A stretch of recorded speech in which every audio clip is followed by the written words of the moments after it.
আজি আমি লৈ আহিছো কোনবিলাক সমস্যা থকা লোকে দৈ খাব নালাগে। দৈ হৈছে গাখীৰৰ পৰা উৎপন্ন এবিধ দ্ৰব্য। ই আমাৰ স্বাস্থ্যৰ বাবে উপকাৰী।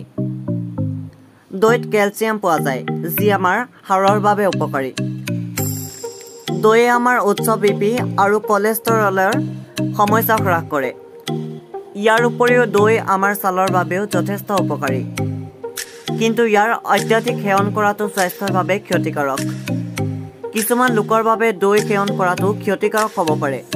তেন্তে জানো আহক কোনবিলাক ব্যক্তিয়ে দৈ সেৱনৰ পৰা বিৰত থাকিব লাগে। অৰ্থৰাইটিছৰ সমস্যা থকা লোকে দৈ সেৱন কৰাৰ পৰা বিৰত থাকিব। অৰ্থৰাইটিছৰ সমস্যা থকা লোকে দৈ সেৱন কৰাটো ক্ষতিকাৰক, কিয়নো ই বিষৰ সমস্যা আৰু বৃদ্ধি কৰিব পাৰে। শ্বাস-প্ৰশ্বাসৰ সমস্যা থকা বা হাঁপানীৰ ৰোগীয়ে দৈ সেৱন কৰিব নালাগে। হাঁপানীৰ সমস্যা থকা লোকে দৈ সেৱন কৰাটো তেওঁলোকৰ বাবে ক্ষতিকাৰক হ'ব পাৰে, কাৰণ ইয়াক সেৱন কৰাৰ ফলত শ্বাস-প্ৰশ্বাসৰ সমস্যা আৰু বাঢ়িব পাৰে।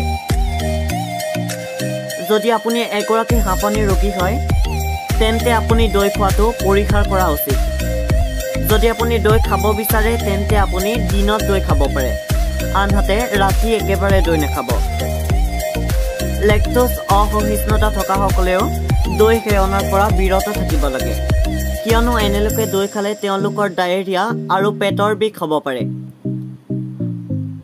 অন্যহাতে এচিডিটিৰ সমস্যা থকা লোকসকলে দৈ খাব নালাগে, বিশেষকৈ এই লোকসকলে ৰাতি দৈ সেৱন কৰিব নালাগে। এই ভিডিঅ'টো সাধাৰণ তথ্যৰ ওপৰতহে আধাৰিত। যদি ভিডিঅ'টো ভাল লাগিলে লাইক, শ্বেয়াৰ আৰু ছাবস্ক্ৰাইব কৰিব চেনেলটো।